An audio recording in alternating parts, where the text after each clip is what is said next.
igreja? Amém! Agora ficou melhor. Os irmãos podem se assentar. Prefiro os irmãos colocando sentadinhos. E aí a gente encara menos. Irmãos, estou bastante nervosa, né? É uma responsabilidade muito grande estar aqui na frente, estar pregando a palavra do Senhor. Não sou pregadora, mas sou uma mensageira do Evangelho. Estou aqui para falar não de mim, não o que está na minha vontade, na minha cabeça, no meu coração, mas para falar tudo aquilo que o Senhor tem palestrado comigo, desde o dia que eu soube que teve oportunidade, né? Um tema tanto um pouquinho difícil, né? Mas eu creio que o Senhor ele vai fazer da forma como Ele tem a vontade. Vamos ler aqui, rapidamente, um pouco do texto da campanha que fica em Zacarias 13. Eu vou ler aqui alguns versículos. No versículo 1 diz assim: naquele dia uma fonte jorrará para os descendentes de Davi e para os seus habitantes de Jerusalém, para purificá-los do pecado e da impureza. Naquele dia eliminarei da terra de Israel o nome de todos os ídolos e nunca mais serão lembrados, diz o Senhor dos Exércitos. Removerei da terra tanto os profetas quanto os espíritos imundos. E se alguém ainda profetizar, seu próprio pai e sua mãe lhe dirão: você deve morrer, porque disse mentiras em nome do Senhor. Quando ele profetizar, os seus próprios pais os esfaquearão. Naquele dia todo profeta se envergonhará de sua visão profética. Não usará o manto de profeta feito de pele para enganar. Ele dirá: não sou profeta, sou um homem do campo, e a terra tem sido meu sustento desde a minha mocidade. E se alguém lhe perguntar que feridas são essas no seu corpo, ele dirá: fui ferido na casa dos meus amigos. Irmãos, esse é um texto, né, escatológico da Bíblia. E pesquisando um pouco, o livro aqui de Zacarias é considerado o livro mais escatológico do Antigo Testamento. É o livro contém mais profecias messiânicas, mais do que todos os outros profetas menores juntos. Então, é um livro aqui tremendo, irmãos. Eu tive a oportunidade de ler e reler algumas vezes. E o Senhor, Ele fala tremendamente aqui, né? Para a gente entender um pouco, nesse tempo aqui, o povo tinha voltado do exílio da Babilônia, e porque tinham sido levados, né, como nós sabemos, por falta de obediência, por falta de não ouvir os profetas de Deus. E aqui esse texto tem falado um pouco sobre os profetas, sobre os falsos profetas. E interessante que logo no começo, em Zacarias 1, versículo 4, diz que convertei-vos agora dos seus maus caminhos. E eu achei já muito interessante, porque já começa com essa chamada para mim e para a tua vida, o arrependimento. Aleluia. Aqui Deus já está chamando a mim e a você. Começa a se arrepender dos teus maus caminhos. Irmãos, é tremendo isso, é o Senhor falando. Se Ele está falando é porque Ele sabe que tem gente aqui que está precisando rever a vida, rever os conceitos, ver os caminhos que tem andado, as palavras que tem proferido, irmãos, porque não é fácil. Às vezes a gente está num ambiente, né, que é totalmente propício aquilo que é contra os preceitos do Senhor. Se a gente não vigiar, a gente se contamina. Quando a gente vê, a gente está fazendo igual, se a gente não vigiar, irmãos.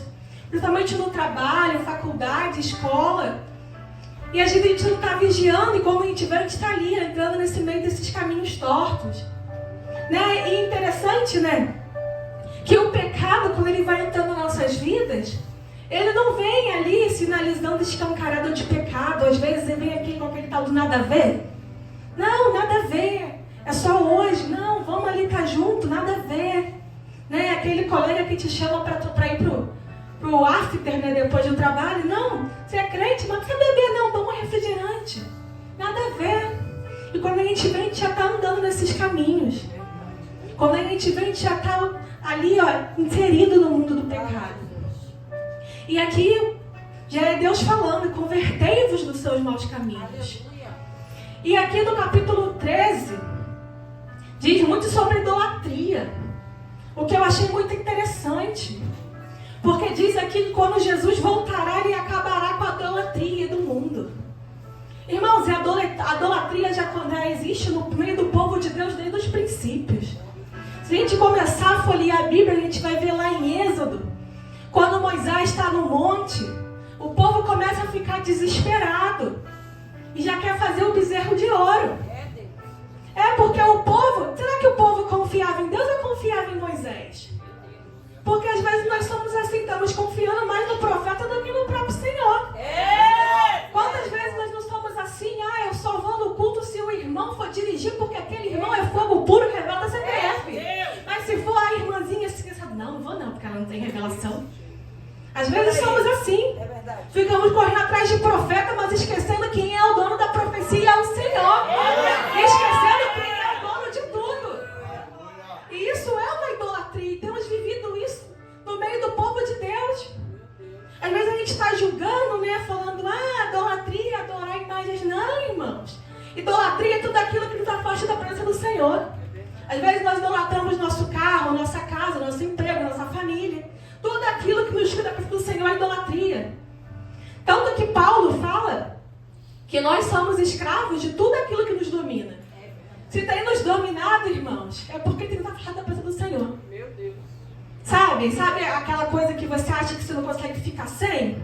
E você já nem vê mais como um vício? Mas te afasta do Senhor. Você fala, hoje eu não vou para o culto porque está chovendo. Mas como diz aqui, para o trabalho tem que deixar de ir porque está chovendo. Hoje eu não vou fazer isso para o Senhor porque eu estou cansado. Mas quando é algo do meu interesse, não tem cansaço. Quando é uma festa, não tem cansaço. Mas para o Senhor sempre é mais difícil, colocamos empecilho. Então, irmãos, aqui tem falado fortemente sobre isso, sobre idolatria. E somos idólatras, irmãos, o tempo todo. Quando nós colocamos nosso coração em coisas que nos separam do amor de Deus. A Bíblia fala uma porção de coisas. O que nos separará do amor de Deus? Mas muita coisa nos separa do amor de Deus. Um monte de coisa nos separa. Às vezes é um problema que a gente está passando, a gente já quer chutar o balde, já não quer mais. Às vezes é uma enfermidade que não chega a cura e você já acha que não, mas se o Senhor não me curou, eu vou embora, eu vou chutar o balde porque eu já não aguento mais. E não é assim.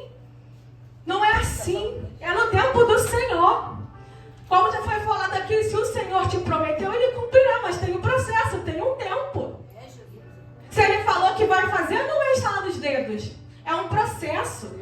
Porque o Senhor não é um miojo, não é instantâneo, você aperta um botão e está pronto. Porque Ele tem poder para fazer? Tem. Mas eu e você estamos prontos para receber? Não estamos. E é assim, irmãos. E o interessante também, que fala sobre os profetas que perderam a visão. E aí a Bíblia me fez lembrar lá do tempo de Samuel de Eli, que era ali um sacerdote, que tomava conta do templo. E a Bíblia fala logo no começo de Samuel que as visões do Senhor não eram constantes. Será que não eram constantes ou não tinha gente para ouvir o Senhor, para ouvir o Senhor? Porque Eli era sacerdote, mas já estava cego. Não adianta ser sacerdote, mas está cego. Não adianta estar aqui servindo ao Senhor, mas não está mais ouvindo, não está mais sentindo. Não adianta estar aqui na casa do Senhor todo dia, mas está de qualquer jeito. Está com o microfone na mão, está pregando, mas não está vivendo. Está louvando, mas não está vivendo. Está cantando para o Senhor da boca para fora, porque o coração está cheio de coisas lá do mundo. O coração, a mente, está cheio de coisas que o Senhor não está gostando, está se agradando. Não adianta eu vir aqui colocar uma roupa bonita, parecer crente, mas não viver como crente. Não adianta eu aparecer uma coisa que eu não sou, porque o Senhor, Ele vê e diz aqui que naquele dia não vai ter mais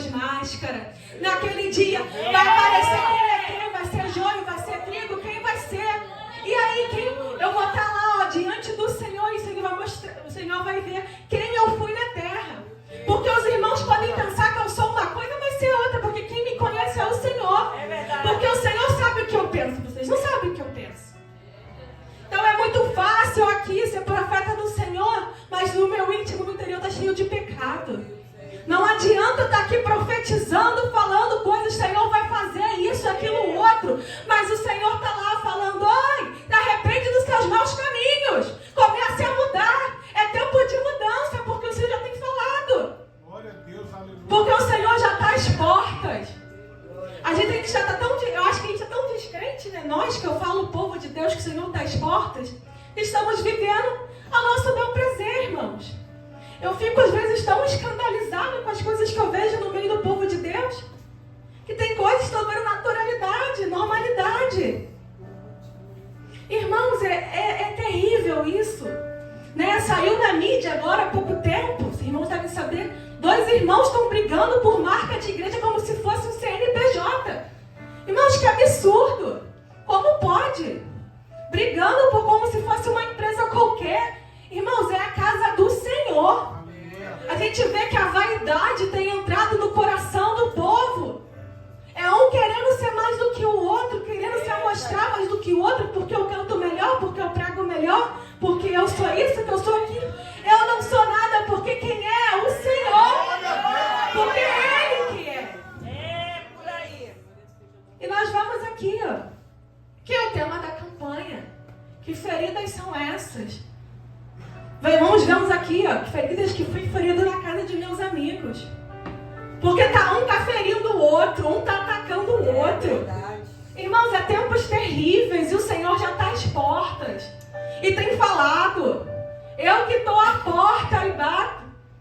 Irmãos, é como diz lá em Mateus 24, é quando o povo já estiver disperso, dando-se em casamento, curtindo as festas, achando que não vai acontecer, mas aí o Senhor vem. E Ele vem. Temos que estar preparados para o Senhor, para a volta de Cristo. Será que nós estamos preparados? Será que se o Senhor voltar agora, nós temos o que para apresentar a Ele? Então temos que estar preparados para a volta do Senhor.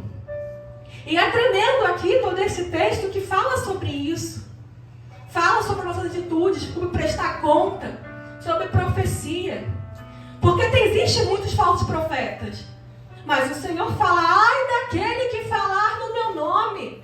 E que não for de mim, porque é muito fácil eu abrir a boca e falar que o Senhor falou quando Ele não falou. Ah, irmãos, não queira fazer isso. Porque se o Senhor falou contigo, você fala. Mas se não falou, não inventa. É por aí.